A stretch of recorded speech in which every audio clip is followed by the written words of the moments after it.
निखिल बेटा, अभी तक भी घर नहीं आया? रात के 12 बजने वाले हैं। तूने खाना भी खाया या नहीं? कब तक आएगा? वैशाली जी ने चिंतित स्वर में पूछा। क्या मम्मी, मैं कोई बच्चा हूँ जो मेरे पीछे पड़ी हो? दोस्तों के साथ बाहर घूमने आया हूँ। मुझे परेशान मत करो और फोन रखो। मेरे पास घर की चाबी है, जब मन करेगा मैं आ जाऊंगा। निखिल ने एकदम से फोन रख दिया। देख लिया, मैं तो पहले से ही मना कर रहा था उस नालायक को फोन करने से, पर तू है कि मानती नहीं है। वो तो तेरी परवाह नहीं करता है, हर बात पर झिड़क देता है। बड़ा हो गया है, खुद कमाने लग गया है, तो माँ बाप की परवाह क्यों करेगा? वैशाली जी के पति किशोर जी जो सोने का उपक्रम कर रहे थे, उन्होंने करवट बदलते हुए कहा, आप पिता है, आप सो सकते हैं, पर जब तक बेटा घर पर नहीं आए एक माँ को नींद कहाँ आती है? खाने की फिक्र लगी रहती है। मैंने आज उसकी पसंद की सब्जी बनाई थी। उन्होंने रुबासे होते हुए कहा, अरे जवान है, दोस्तों के साथ पार्टी में गया है तो भूखा थोड़ी रहेगा, कुछ ना कुछ खा लेगा। तुम सो जाओ। और वो फिर से करवट लेकर सो गए। वैशाली जी का मन बड़ा बेचैन था। इतनी मन्नतों के बाद तो घर में एक संतान हुई थी। निखिल को कितने प्यार से उन्होंने पाला था, उसकी हर जिद पूरी की थी, और उसी वजह से शायद वो जिद्दी हो गया था। पर पता नहीं किन दोस्तों की संगत में पड़ा है कि आजकल उनकी जरा भी बात नहीं मानता है। कुछ कह दो तो भड़क जाता है, सीधे मुंह बात भी नहीं करता है।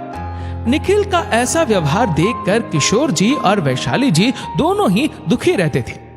अगले दिन जब वैशाली जी की नींद खुली, वो निखिल के कमरे में गई। निखिल सो रहा था।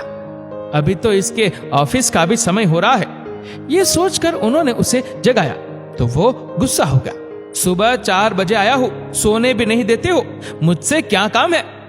वो तुझे ऑफिस जाना होगा ना, इसलिए जगा रही हूं। वो धीरे से बोली, आज संडे है मम्मी, आपको इतना भी पता नहीं? आप तो घर में रात को आराम से सोई होगी। अब कमरे से बाहर जाओ और मुझे सोने दो। निखिल ने बेशर्मी से कहा तो वैशाली जी अपना सा मुंह लेकर आ गई। कमरे के बाहर किशोर जी खड़े थे। उन्होंने सब सुन लिया था। वो भी कड़वे घूंट पीकर रह गया। सुना था बेटा बहू के आते ही बदल जाता है, पर यहाँ तो अभी निखिल कवारा ही है और अभी से अपने माँ बाप की जरा भी इज्जत नहीं करता है। जब इसकी शादी हो जाएगी तो न जाने कैसा व्यवहार करेगा। मैं तो भूल ही गई थी कि आज संडे है। फिर वो तेजी से रसोई में गई और अपने बेटे की पसंद का नाश्ता बनाने लगी। निखिल को फिर से उठाने गई तो वो दोबारा चिल्लाकर बोला, आपको समझ में नहीं आता है कि मुझे सोना है?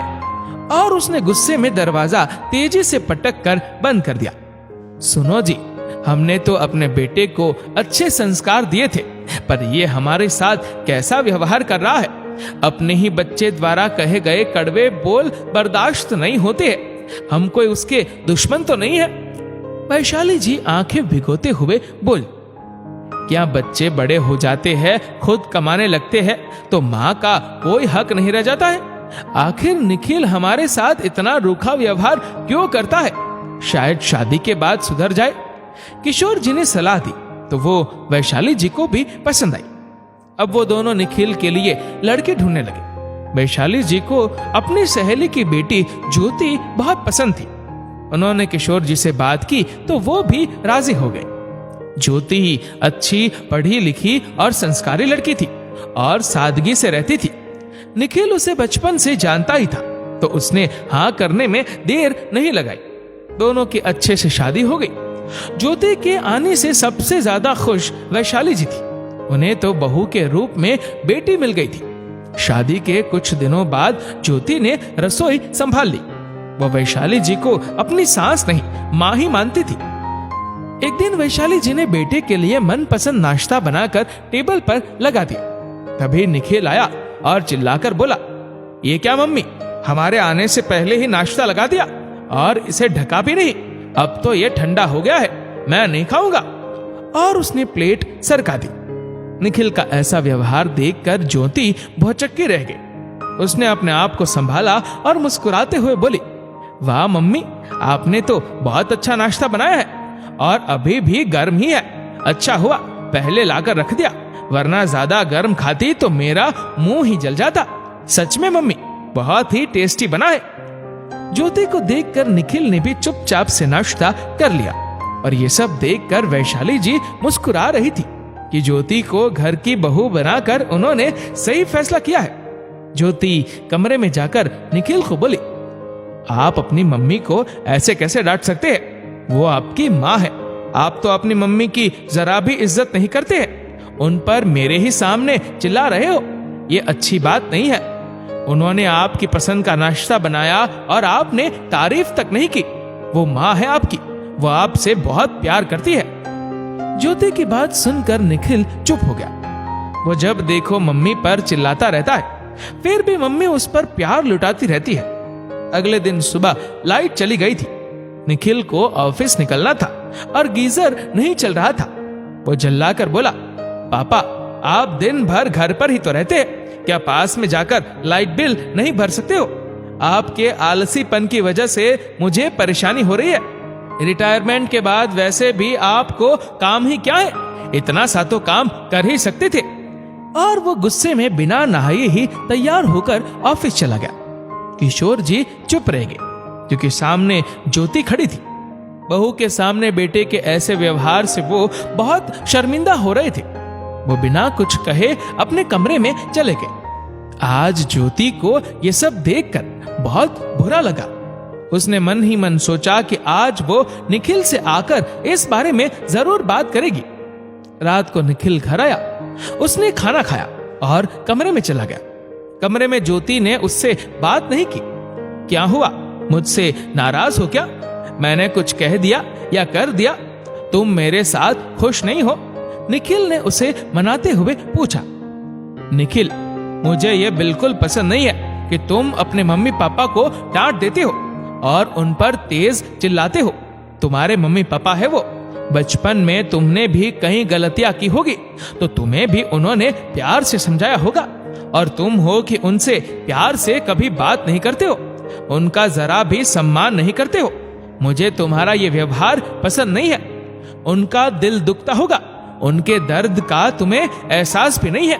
तुम्हें तो बस चिल्लाना आता है। अपने माँ बाप पर भला कोई इस तरह से चिल्लाता है?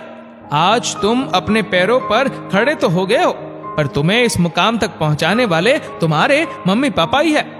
ज्योति की बात सुनकर निखिल वादा करता है कि वो अब इस तरह नहीं चिल्लाएगा। अगले दिन निखिल ऑफिस से आता है और ज्योति सबके लिए चाय बनाती है।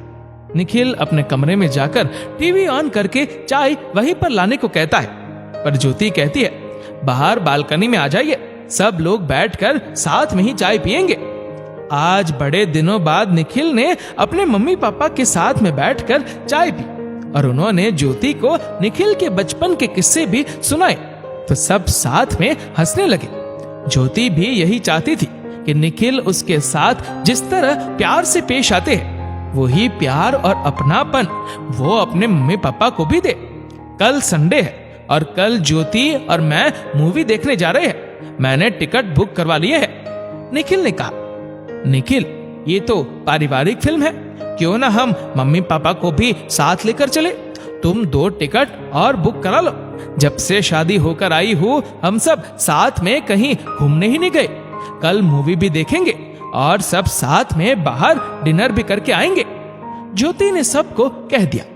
वैशाली जी और किशोर जी दोनों काफी खुश थे, क्योंकि उनकी बहू उनके घर में ही नहीं, उनके चेहरे पर भी खुशियां लेकर के आई है। अब पहले से घर का माहौल अच्छा रहने लगा है। निखिल भी शाम की चाय उनके साथ लेने लगा है और पहले की तरह अब निखिल चिल्लाता भी नहीं है। कमरे में आकर निखिल गुस्सा करता है, अच्छे भले हम दोनों डेट पर जा रहे थे, बीच में मम्मी पापा को साथ ले जाने की क्या जरूरत है?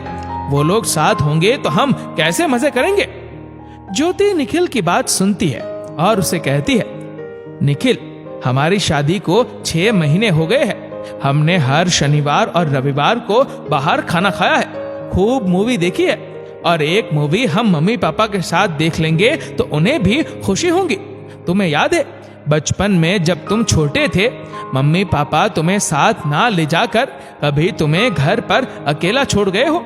उन्होंने तो कभी तुम्हें अकेला नहीं छोड़ा, हमेशा अपने साथ ही रखा। फिर उनकी भी तो इच्छा होती होगी कि वो भी तुम्हारे साथ घूमे और शॉपिंग करे। निखिल, एक उम्र के बाद बचपन फिर से हावी होने लगता है। वही खाने के लिए, घूमने के लिए मन मचलने लगता है। मम्मी पापा की अब यही उम्र आ गई है, हमें उनका ध्यान रखना होगा। ठीक है, तुम हर जगह भाषण मत दिया करो। क्या दिन भर मम्मी पापा करती रहती हो? उन्होंने किया जो किया, हम क्या जिंदगी भर उनका एहसान जताते रहेंगे? निखिल ने तेज आवाज में कहा। मैं कल ही दूसरे शहर के लिए नौकरी के लिए हाँ कर देता हूँ, ताकि हम दोनों अपनी मर्जी से जी सके, निखिल ने कहा और सो गया। सुबह उठा तो देखा ज्योति कहीं नजर नहीं आ रही थी। वो घर छोड़कर चली गई है। वैशाली जी ने बताया तो उसके होश उड़ गए। उसने फटाफट फोन लगाया। ज्योति, तुम घर छोड़कर क्यों चली गई? निखिल, मैं बचपन से अंकल आंटी जी का सम्मान करती आ रही हूँ, और अब तो उन्होंने मेरे मम्मी पापा की जगह ले ली है। मैं ना तो उनका अपमान देख सकती हूँ और ना ही उनसे दूर रह सकती हूँ। तुम्हें जहां जाना है वहां चले जाओ, लेकिन मैं तो यहीं पर रहूंगी। निखिल, तुम कितने किस्मत वाले हो। तुम्हारे ऊपर मम्मी पापा का साया है, जो तुम्हें हर तकलीफ से बचाकर रखता है। मम्मी पापा तुमसे ज्यादा कुछ नहीं चाहते, बस थोड़ा प्यार से बात कर लो, थोड़ी देर उनके साथ बैठकर सुख दुख की बातें कर लो। मुझे बहुत दुख होता है कि मुझे एक बेटे को याद दिलाना पड़ रहा है कि उसका क्या फर्ज है। कल को हमारे बच्चे होंगे और वो बड़े होंगे, वो तुमसे क्या सीखेंगे? वो अपने पापा को अपने दादा दादी का अपमान करते देखेंगे तो वो भी हमारे साथ यही व्यवहार करेंगे। ज्योति, मुझे माफ कर दो। तुमने एक बहू होकर बेटे को सही राह दिखाई है। सास ससुर से लड़कर अलग होने के लिए बहुएं घर छोड़कर जाती है, पर तुमने तो सास ससुर के साथ रहने के लिए घर छोड़ा है, ताकि पति को सही राह पर ला सको। निखिल ज्योति को उसके मायके जाकर ले आता है। वैशाली जी और किशोर जी अपनी बहू को धन्यवाद देते हैं, पर ज्योति उनसे हाथ जोड़कर कहती है, मम्मी पापा, आप हमेशा साथ में ही रहना। घर में बड़े बुजुर्ग रहते हैं तो उनका आशीर्वाद मिलता है, जो हर दुख तकलीफ से हमें बचाकर रखेगा। माँ बाप से अलग रहकर कोई सुखी नहीं रह पाया है। घर में मम्मी पापा का भी होना बहुत जरूरी है। परिवार तो उसी से पूरा होता है। अपनी पत्नी ज्योति के मुंह से अपने मम्मी पापा के लिए इतनी अच्छी बातें सुनकर निखिल भी शर्मिंदा हो रहा था। आज उसने भी मान लिया कि ज्योति सचमुच इस घर में सुख और समृद्धि की ज्योति बनकर आई है, जो पूरे परिवार को जोड़ कर रखना चाहती है। दोस्तों, हर बार बहू ही गलत नहीं होती है। कई बार बेटे भी अपने फर्ज को भुला देते हैं, जिसे बहू याद दिलाकर बेटों को सही रास्ते पर लाती है।